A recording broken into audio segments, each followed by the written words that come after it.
All right, welcome again to this training on who cares where you're working, tips for successful remote work. Getting started here. Let's see, hopefully this works.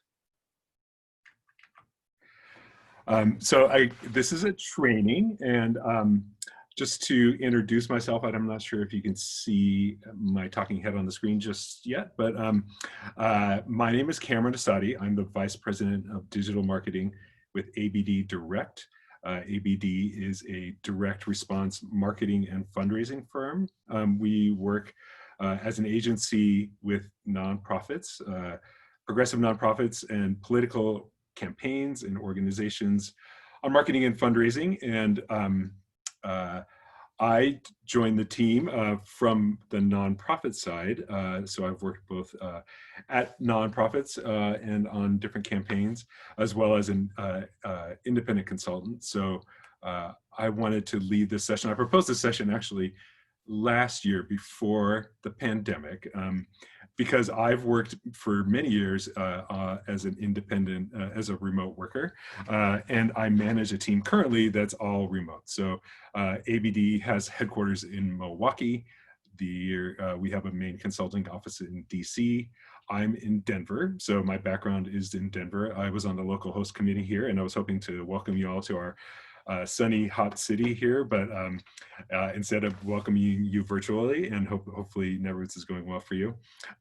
We also have people on the West Coast, so I have team members in New York and Philly, in Sacramento, and so we're sort of all set up for remote work. And then I think the context for this training has changed given the context. So. A little bit about what we'll go through here. Largely what I'll be talking about today, and you know, I wish it could be more of a conversation, but this training will be largely about communication and how to communicate effectively in teams, especially, but also as an individual, even on a small team or on a large team.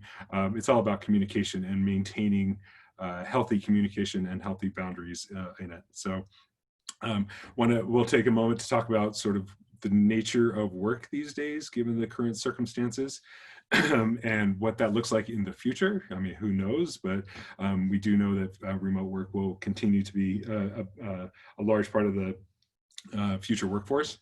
We'll talk a little bit about how to set up your team, as well as yourself, for successful remote work.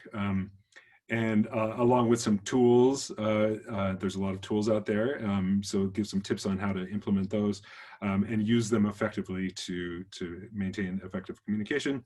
We'll also talk about how to take care of yourself and hold healthy boundaries and stay on balance with that. So I do want to give a content warning here. There's some stock photos, some memes, and some clip art.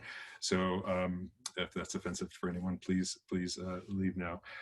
Also, I have both the chat window and the Q&A window open, so we'll largely rely on the Q&A function, and feel free to add questions as we go along. And then there's time at the end to have a longer Q&A as needed. So feel free to pop a question in there at any time. So getting started here, we all know the current situation of the pandemic and the nature of work since really mid-March or even earlier has changed and has risen rapidly. The normal office life has sort of fallen away and might not soon return. There are people, many more people working remotely. Some say that, you know, of the people who are working, more than half are still remote working. So that's kind of a crazy number. This survey I pulled some stats from says almost 62% of hiring managers say that their workforce will be more remote going forward. And the expectations that full-time remote work over the next 5 years has doubled.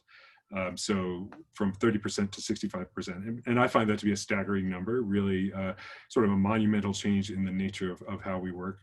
And that has implications for both commuting and workspace and workspace environment, but also geographical barriers are falling away. So you might be able to hire the best people from wherever they are, not just in this country, but around the world.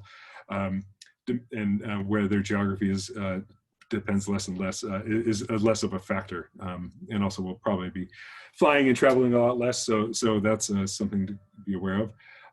However, some of the other barriers, the disparities remain and grow because a large part of the workforce can't work remotely. You know, people have to go in, either essential or otherwise.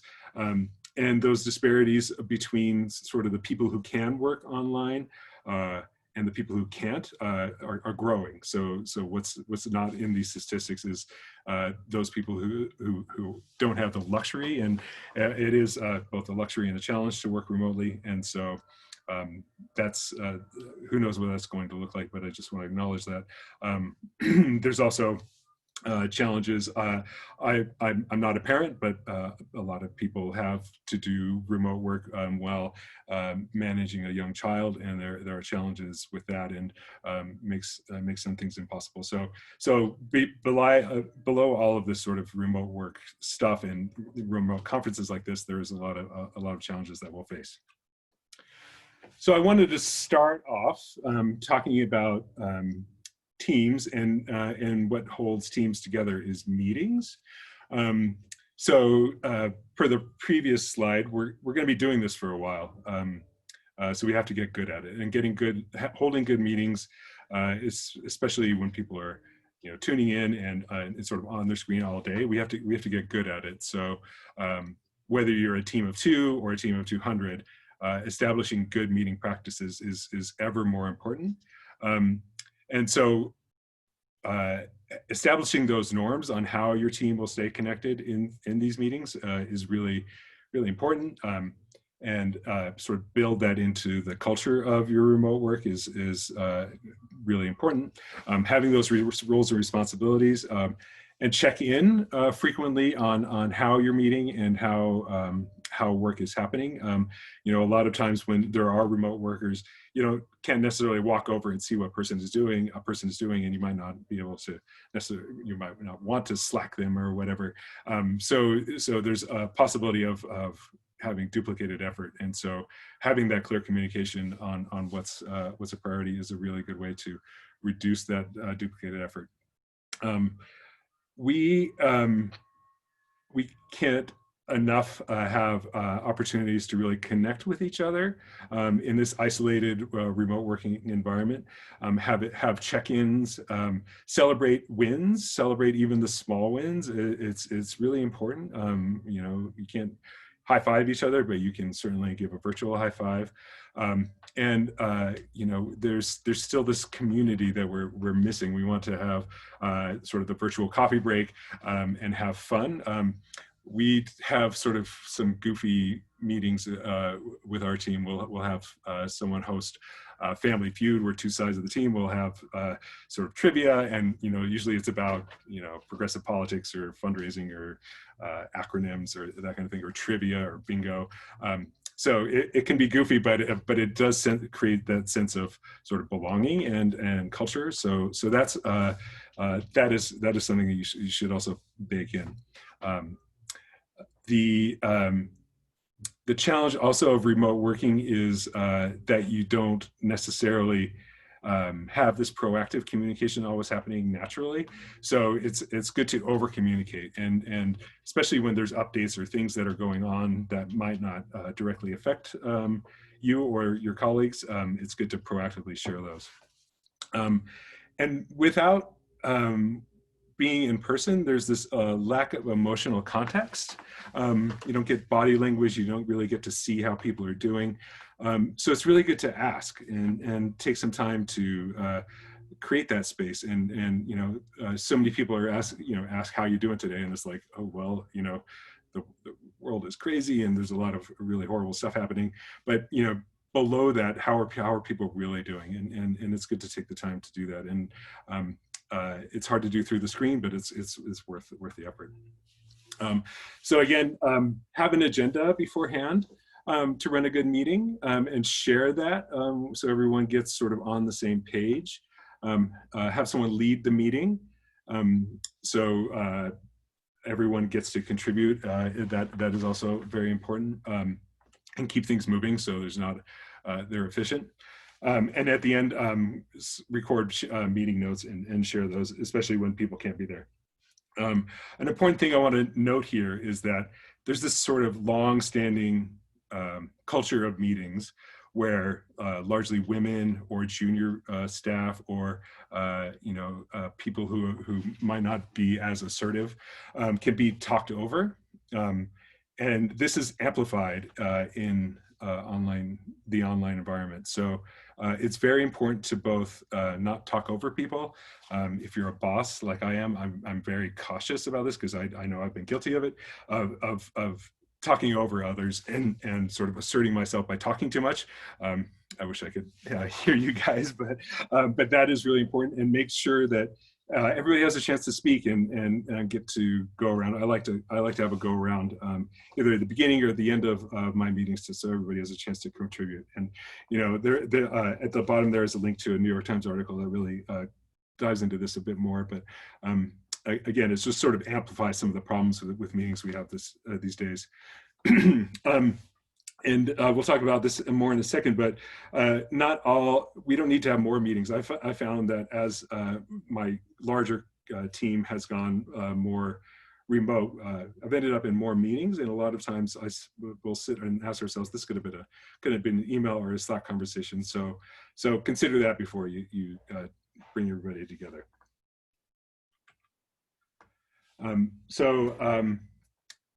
This section will talk about some tools, and there's a ton of tools out there for working and collaborating with remote teams. And they're generally, the world of those tools is broken into two types. And it's all about the kind of communication that those tools enable. One is synchronous and the other is asynchronous. So synchronous is sort of this real time, like what I'm doing now is having this real time communication with you in Zoom. So this is sort of you're paying attention and your attention is focused in this real time conversation. It's like a phone call, a conference call. Slack is probably the bear in the room of this.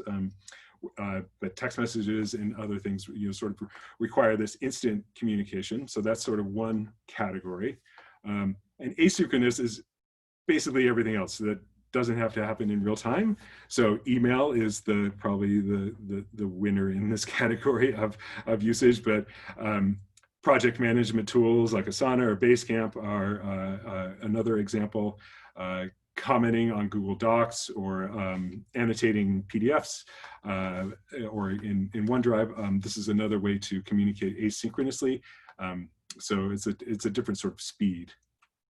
So synchronous, again, is it's really good for meetings. It's good to dive in and have that FaceTime and have complex discussions. And certainly when there's a rapid response, when you're responding to breaking news or some issue, it's really good for that. Certainly if you're at a protest or in the street, you need this synchronous communication to be happening in real time when there's urgency. It's also good for socializing, whether it's a team happy hour or maintaining this sort of ambient awareness of what other people are doing. It is really valuable for that. However, when you're working like my team is across 4 time zones, it can end up being this sort of always on environment. And that can cause weird working hours and can tend to burn out. The thing that kind of gets me about this, and especially with Slack, is it can be constantly distracting, and it keeps you from having the time and the focus to do deep work. I find that certainly when writing, I tend to shut off Slack and even my email to make some time to make that available. So when it comes to a team, some balance, the ways to balance this is to plan these things in advance. So have sort of regular meetings. and so you know when you're available. Use Slack in moderation wherever possible. So it's really good for short bursts, but the sort of always communicating things can sort of not be as effective as a longer, more in-depth conversation about something. And again, respect time zones and honor when people are unavailable. And that includes yourself. Make yourself unavailable for these things. And, you know, if a meeting has to happen at 8 a.m. East Coast time, I don't want to necessarily be up at 6 to tune into the meeting. So it's great to tune into a recording later or catch the notes or get caught up later. So that's one way to take advantage of sort of the balance of synchronous communication. For asynchronous style tools such as email, obviously they're time zone agnostic. It doesn't really matter how quickly you respond necessarily. So it's good for project planning and these larger updates and announcements and things that are sort of longer form discussion and feedback.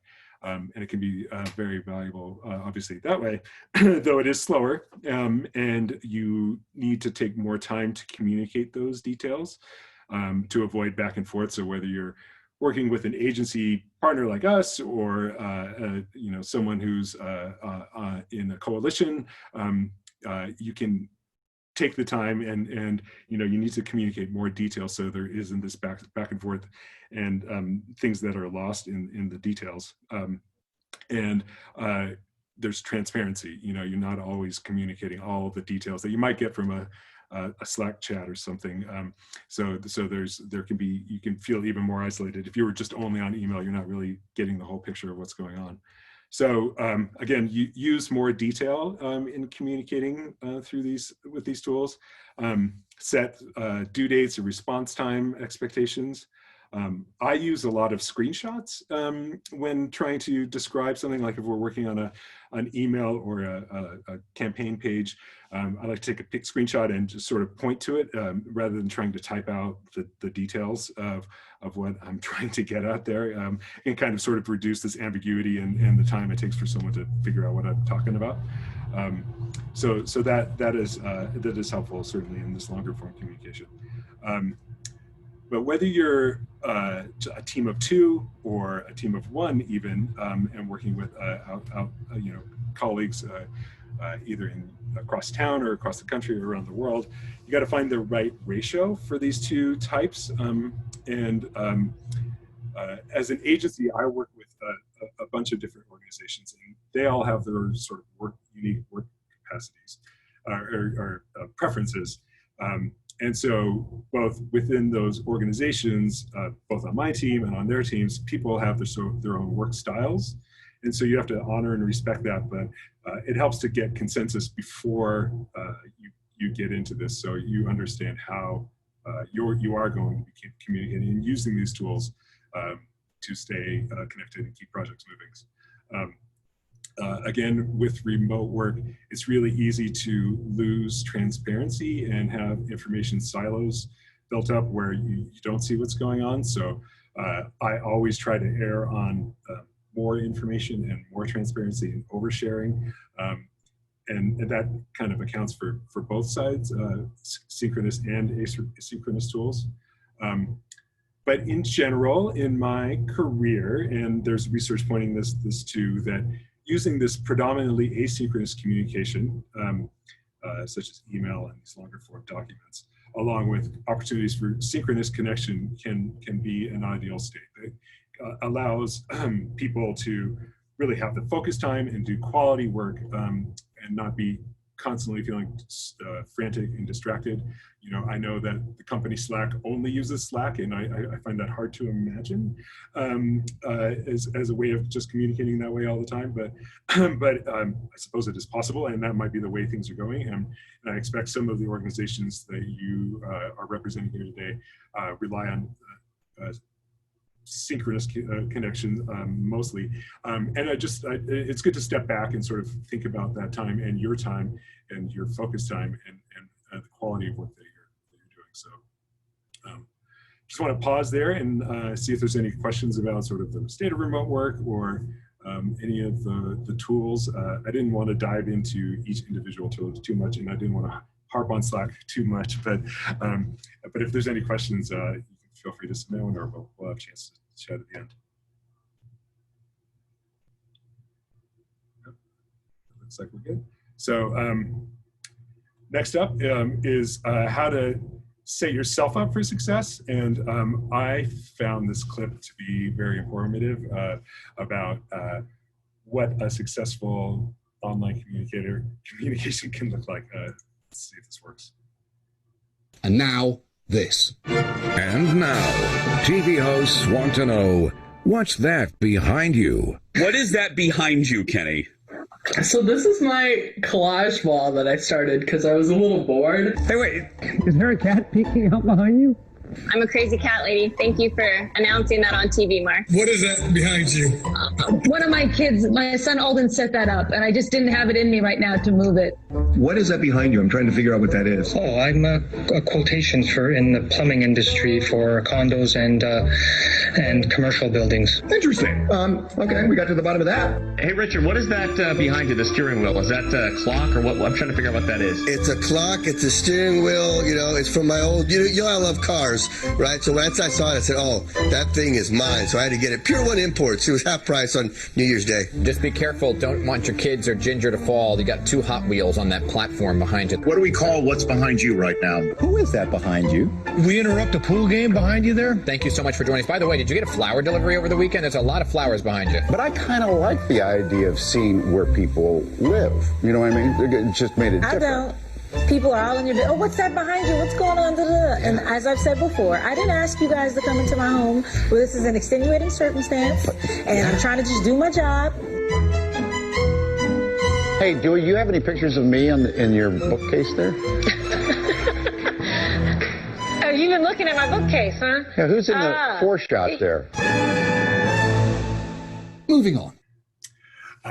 John Oliver's great, and that clip really kind of points to and now this how you want to set up your work environment for working remotely. I try to have those behind you moments be a little bit more subtle or predictable. So I encourage everyone who's on Twitter to follow Room Raider at Rate My Skype Room. They take screenshots of politicians and pundits and random folks who are on screen. They've even taken screenshots of panelists at Netroots, and they will sort of judge the room. So it's kind of hilarious, but you can kind of see some of the best practices there about having good lighting and good camera position and plants in the background. It's funny. But it gets to this point of having a dedicated workspace to do calls like this.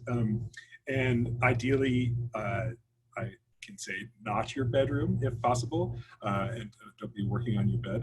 This might not be possible for people who live in very small places, but you can always hang a curtain. I have a colleague who hung a curtain in the spot behind her in her bedroom to make it a little bit more accommodating for work mode. Good lighting again is helpful for communicating your facial expressions and clarity through the screen.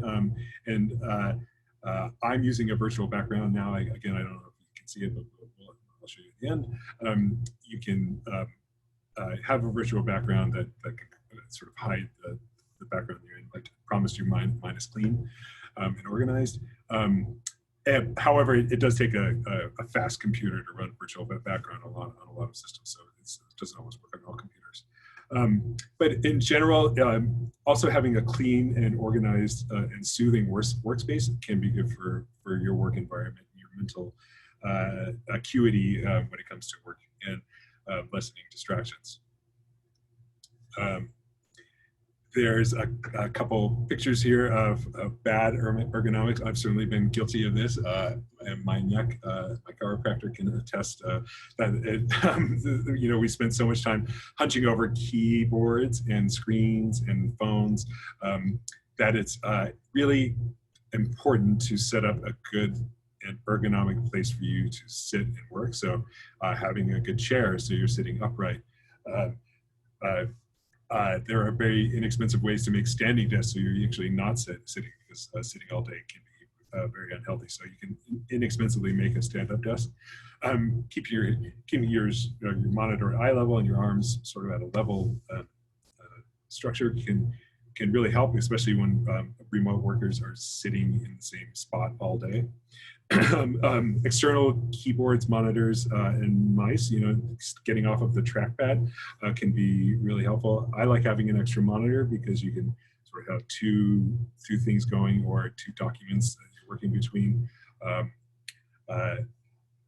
A lot of people use the Apple earbuds. I find them to be very comfortable for a long time, so I have over-ear headphones, but that can help both with focus time and clearing out outside noise, and having clarity on these on screens. I'm probably not the only one who's put on the COVID-15 by not being able to go out so much, and so it just goes to show that having healthy snacks and taking care of yourself is even more important as a remote worker. When you're not commuting and you're not able to go to the gym, keeping these healthy habits up is really critical. I think it's over the years of working remotely, I find that getting into work mode in the morning and keeping a regular time schedule is very important. If I'm like this mutt here and end up in my pajamas by 3 p.m., I just feel like a slouch. So you can try getting showered and dressed as if you're going into an office, and setting a schedule and sticking to it. So letting both keeping yourself to that time frame, but also communicating to your team that you have that time. And again, there's a lot that can be said for keeping healthy boundaries, both for yourself and for work. The way that I do this, and I encourage my team to do this, is set your availability on shared calendars, whether it's a Google Calendar, an Outlook calendar, so you can see when you're available and when you're not, and block out times for things like writing and deep focus, and exercise, and getting away from the computer so you can eat lunch. This kind of thing is a little thing that can really go a long way for your sort of mental health and productivity. I have also used time tracking tools. We're an agency, so we track how much time we spend working with our different clients. But there's also focus tools. I have a tool, which I mainly don't always use, called Freedom. And it will block out Twitter and Facebook and some of the more distracting sites, which you can tend to click to over and over multiple times a day. So there's a lot of tools out there that can sort of filter yourself from that and keep you in work mode. There's so many distractions even within work, but there's always constant news, constant tweets, and it's good to sort of step back and get off the Instagram and focus for a bit. So I do recommend those. Go outside. It's really, certainly while the weather is nice, getting a change of scenery is both good for getting fresh air and a different perspective. But I like to find a shady spot here. I think it's 90 something here in Denver today. So it's not always the most comfortable, but finding a shady spot with not a lot of glare can be good. And sometimes it's nice to get off the internet and focus on something. But I will often just take my phone and tether to it so I can stay connectivity. I also like to talk and walk. So I'll walk my dog and have conversations with people, and sort of standing up and moving around can be a different way of thinking and sort of engaging your brain and body in the conversation that you're having. So again, just creating some space to be outside and enjoy nature while you can. Given the current circumstances, coworking is harder, but so many of us are remote workers, and unfortunately, many of us are job seekers, and that can especially be isolating. So finding friends, whether they're in the progressive movement or not, and they could be working in a variety of industries or job seeking. Finding a place to share space can be really good for sort of your day, and both having that face-to-face time with another person is something that since March, I think a lot of us have sort of missed. So I think now that we know what the protocols are for social distancing, it's more possible to find these places. And I was just in a conversation with some folks who do co-working like this quite often, but in anticipation of the weather changing and having to share indoor environments, it might be worth finding a pod or people who you have consensus around how you're handling the pandemic and staying safe while co-working like that. So with that, that's all I have presentation wise. So if there are any questions, I'll stop the share here. Let's see if you can see me. If there are any questions, please do speak up now, or if there's anything you'd like to chat. I will also put up my contact information if you'd like to connect with me later. I will see if this works again.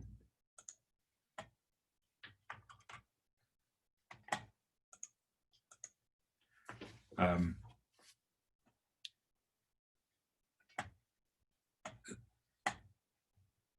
don't see any questions.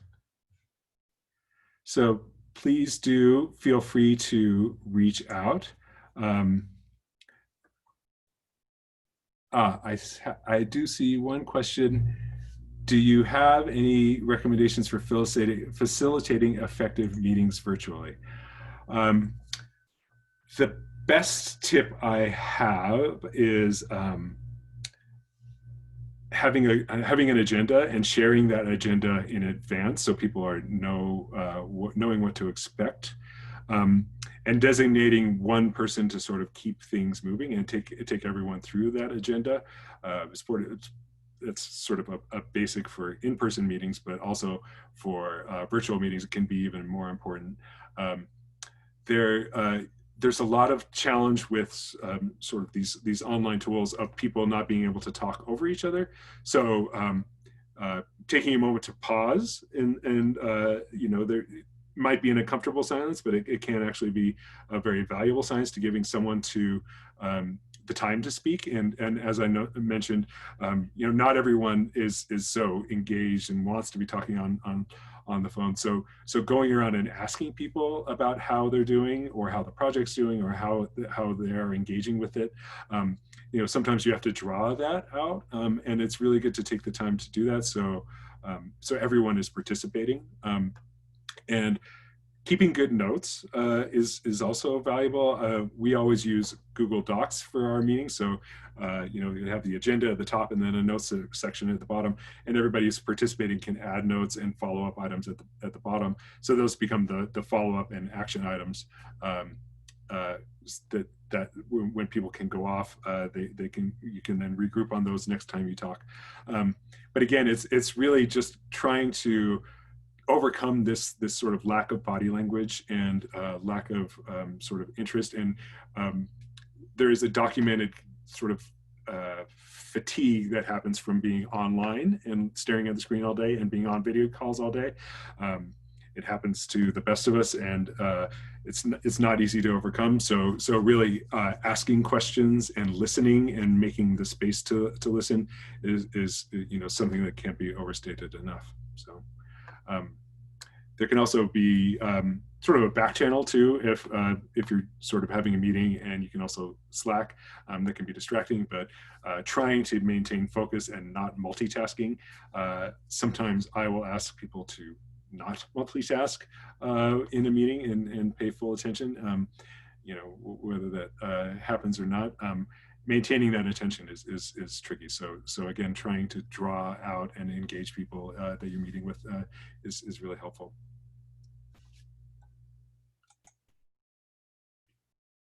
Any other questions or thoughts? Please do feel free to reach out to me by email or give me a call. Yes, this is a great question. Any thoughts on assisting folks with disabilities? I have an autistic teammate who can communicate much better in person. This is a tricky one, and I can't say that I have all the right answers. Because the lack of in-person communication can be challenging for people, certainly with autism or in other conditions. I think first and foremost, being there as much as you can as a person and conveying your sort of how you're feeling. No matter the condition of the person on the other side, talking about your feelings and trying to bridge the gap across the screen is really important. And listening, again, it might not be the right time to meet with a colleague who is facing those challenges. So you can take the conversation offline or have a one-on-one.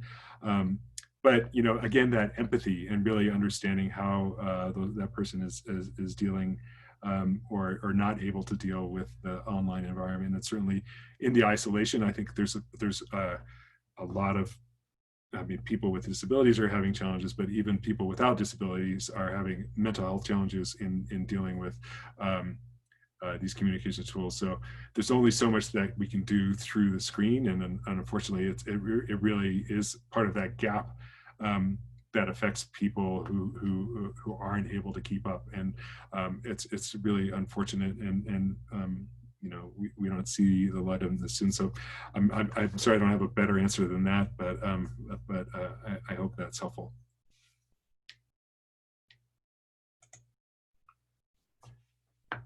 Got a few minutes left, a little bit short, but hopefully some of these tips were helpful. If you ever want any best practices on any of those individual tools, I've used most of them mentioned. Or if you want recommendations for any sort of how to integrate some of these tools into your workflow, I'd be happy to share that information with you. And if there is any follow-up questions, do feel free to reach out. So again, hope this was helpful. And I welcome your feedback when this is over. All right, I wish I could see you all here in Denver, but maybe someday.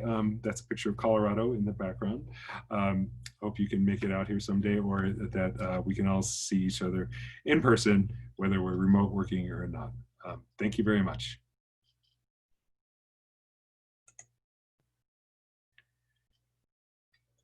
All right, Christina, I think we're good.